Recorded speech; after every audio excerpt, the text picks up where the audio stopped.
Et pour développer cette actualité du jour, on joint en direct Naïm Kamel, directeur de publication du site d'information tweed.ma. Bonsoir et merci d'être avec nous, Naïm Kamel. Bonsoir. Alors, on a souvent parlé, vous et moi, du dossier du Sahara marocain dans Soir Info. Aujourd'hui, le roi Mohamed VI a eu un entretien téléphonique, on le rappelle, avec le président américain Donald Trump, selon un communiqué du cabinet royal. Et au cours de cet entretien, le président américain a informé le souverain de la promulgation d'un décret présidentiel, avec ce que cet acte comporte comme force juridique et politique indéniable et à effet immédiat, portant sur la décision des États-Unis de reconnaître pour la première fois de leur histoire la pleine souveraineté du Royaume du Maroc sur l'ensemble de la région du Sahara. D'abord, quelle est votre lecture, Naïm Kamel? Quelle est la portée de ces décisions des États-Unis?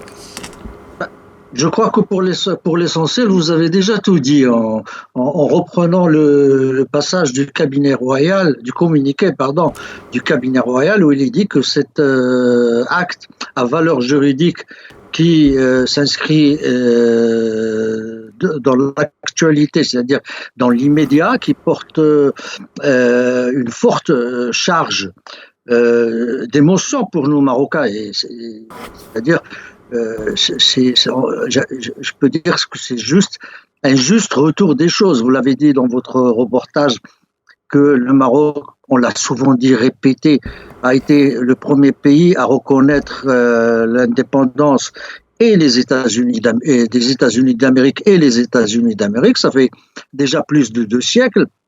Et je peux dire aujourd'hui que les États-Unis d'Amérique sont la première puissance du Conseil de sécurité, la première puissance d'abord par excellence au niveau mondial, à reconnaître la souveraineté, la pleine souveraineté, comme dit le communiqué du Maroc sur le Sahara.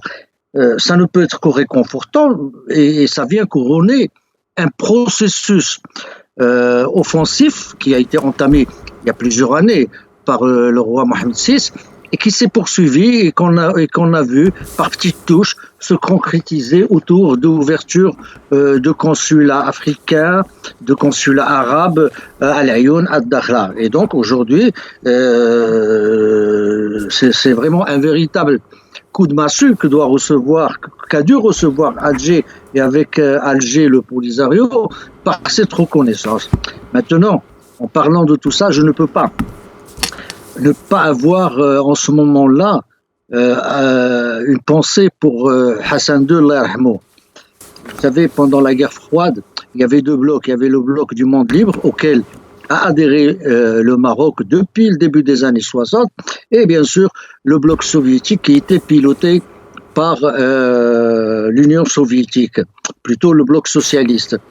Et on avait vu au niveau des instances internationales, au niveau diplomatique, comment le bloc socialiste votait inconditionnellement pour Alger, pour les résolutions d'Alger, tandis que les diplomates ou la diplomatie des pays du monde libre tergiversaient, hésitaient, cherchaient des compromis, rentraient dans des labyrinthes inexplicables, ce qui avait fait dire, et c'est pour ça que j'ai une pensée pour Hassan II, il avait dit qu'il regrettait que le bloc socialiste agissait comme un bloc, comme un groupe, comme une secte, comme un clan, tandis que le bloc du monde libre agissait comme un club, en dilettante, chacun fait ce qu'il veut, et c'était un regret. C'est un juste donc retour des choses, ce n'est que justice rendue à la diplomatie de Mohamed VI, et quoi qu'on dise, quoi qu'on vont en dire les adversaires du Maroc, c'est un grand pas en avant. D'abord, il va ouvrir un consulat à vocation économique à Dakhla, et tout cela s'inscrit dans cette coopération stratégique au plan économique, au plan géopolitique, au plan militaire entre Washington et Rabat. C'est un couronnement et c'est une excellente nouvelle. Une excellente nouvelle donc. Vous avez aussi parlé, Naïm Kamel, d'un poids lourd au sein du Conseil de sécurité de l'ONU. Est-ce qu'on peut se permettre aujourd'hui de dire que le dossier du Sahara marocain entame une nouvelle étape, une nouvelle page dans son histoire? je n'ai pas dit l'un des poids lourds, le poids lourd du Conseil de sécurité par excellence. D'abord parce que les États-Unis restent, malgré la montée en puissance de la Chine, restent à ce jour la première puissance mondiale sans conteste. Et évidemment, le fait qu'une puissance de ce poids reconnaisse la pleine souveraineté du Maroc sur le Sahara ouvre une nouvelle perspective à toutes les solutions que propose le Maroc, à toutes les voies de négociation qu'il propose. Et il conforte le Maroc dans ce qu'il a toujours dit, dans ce qu'il a toujours défendu sur la marocanité de Sahara, en ayant été plutôt bien disposé à l'égard de ses adversaires, essayant de leur trouver des voies de sortie pour résoudre un conflit qui paralyse toute la région et qui menace. Bien sûr qu'on est dans une nouvelle étape et il va falloir maintenant fructifier cette dynamique qui rendra finalement ce conflit caduc. Et on le rappelle aussi, Naïm Kamal, Donald Trump a souligné aussi que la proposition marocaine d'autonomie, dont le Sahara marocain est la seule solution qui peut servir justement de base à une résolution définitive de ce conflit artificiel. C'est une confirmation de ce qui a été fait au niveau du Conseil de sécurité par la représentante permanente de l'administration américaine à l'ONU. C'est-à-dire que on l'a vu lors du vote de la dernière résolution, qui s'est exprimé que la proposition d'autonomie faite par le Maroc était crédible, sérieuse et à même de constituer une solution à ce conflit. C'est une confirmation et c'est tant mieux que ça soit reconfirmé au plus haut niveau de l'administration américaine. Parfait. Naïm Kamal, maintenant, qu'est-ce que cette décision américaine, très importante certes, va-t-elle changer sur le terrain dans cette période post-décision des États-Unis ? Ça va tout changer, c'est-à-dire que c'est toute l'approche, la perception qu'a le monde de la présence marocaine au Sahara depuis 1976 qui va être modifiée. C'est un soutien de calibre très important et il intervient à un moment, et il ne faut pas l'oublier, au lendemain, à quelques jours près, de l'intervention du Maroc pour débloquer le passage de Guergueres. Et donc, c'est d'abord un soutien important à un moment où à cette initiative, à la libre circulation, à ce que le Maroc a toujours dit. D'ailleurs, nos adversaires nous ont toujours dit aucun pays ne reconnaît votre souveraineté. C'est une litanie qu'ils ne peuvent plus dire.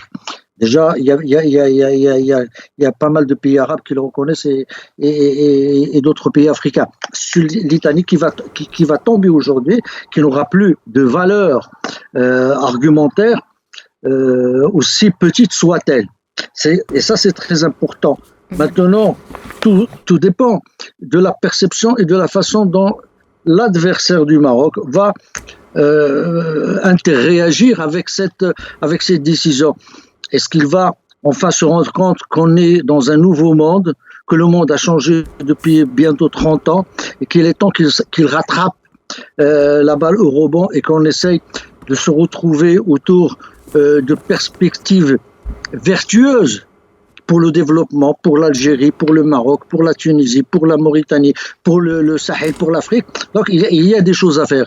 Maintenant, s'ils prennent ça comme s'ils réagissent par surenchère, on va se retrouver, on va continuer, mais comme on l'a été, mais de manière plus confortable. Vous savez, ça fait maintenant 45 ans qu'on a récupéré le Sahara, ça fait 45 ans qu'on fait face, et les Algériens, enfin le pouvoir algérien avait tablé sur la chute du Maroc en quelques semaines, en quelques mois, et il a été surpris par la capacité de résilience. Attention, dans les années 70 du siècle dernier, ce qui n'était pas facile, et que finalement, le Maroc avait gagné le terrain, et aujourd'hui, il est en train de gagner la diplomatie. Ça va tout changer. Naïm Kamal, à côté de cet entretien du roi Mohammed VI avec le président américain Donald Trump, le souverain a eu également un entretien avec le président palestinien Mahmoud Abbas. Et dans cet entretien, le souverain évoquait les positions constante et équilibrée du Royaume du Maroc au sujet de la question palestinienne, soulignant que le Maroc soutient une solution fondée sur deux États vivant côte à côte dans la paix et la sécurité. Qu'est-ce que vous retenez de ce point, Naïm Kamal? C'est-à-dire, c'est une anticipation et il était normal que ce que va entreprendre le Maroc à ce niveau-là, notamment dans les relations avec Israël, parce qu'il y a dans le communiqué du cabinet royal une réouverture, il faut le dire, une réouverture du bureau de liaison, ce qui ne date pas d'aujourd'hui, et il fallait bien confirmer au président de l'autorité palestinienne les positions irréfragables du Maroc concernant la solution de deux États. C'est ce que demande l'autorité palestinienne, l'arabité et l'islamité de l'Quds,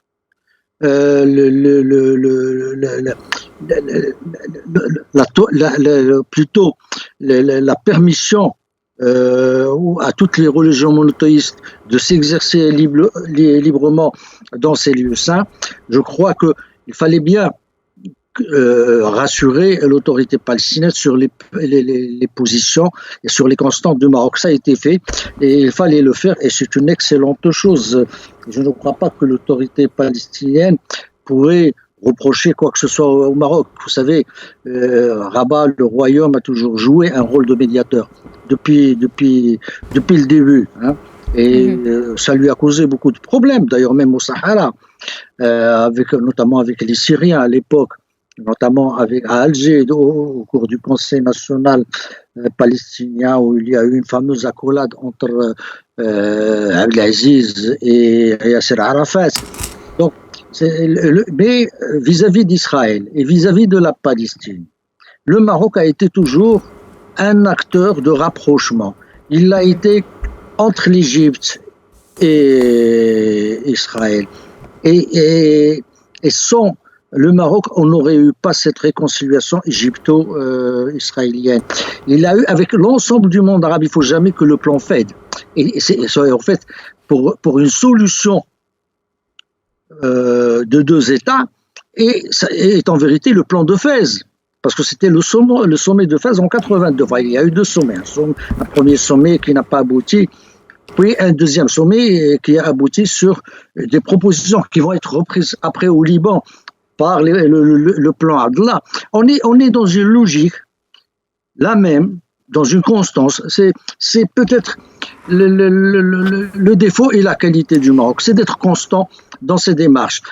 Quand il se fixe un objectif, il n'obéit pas aux conjonctures, aux contingences passagères. Il poursuit un objectif. Et aujourd'hui, j'ai vu le communiqué du cabinet royal, il n'y a pas vraiment, personne ne peut quoi que ce soit reprocher au Maroc vis-à-vis de la Palestine, vis-à-vis de l'Quds et exact. Et en parlant justement, Naïm Kamal, de l'Quds, aujourd'hui, lors de son entretien téléphonique entre le roi Mohammed VI et le président américain Donald Trump, le souverain, en sa qualité de président du comité Al-Quds émanant de l'Organisation de la coopération islamique, il a souligné la nécessité de préserver le statut spécial de cette ville sainte.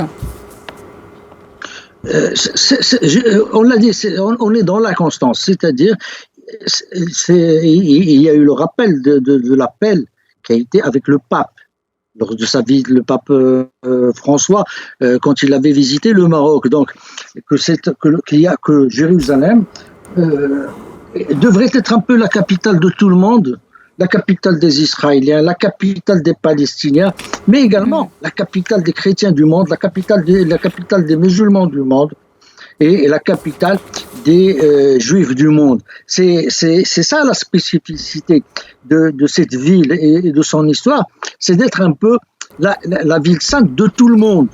Et à ce titre, elle doit garder, c'est ça ce qui fait d'abord dans l'imaginaire et sur le terrain, la centralité de sa présence dans le débat politique, dans les négociations.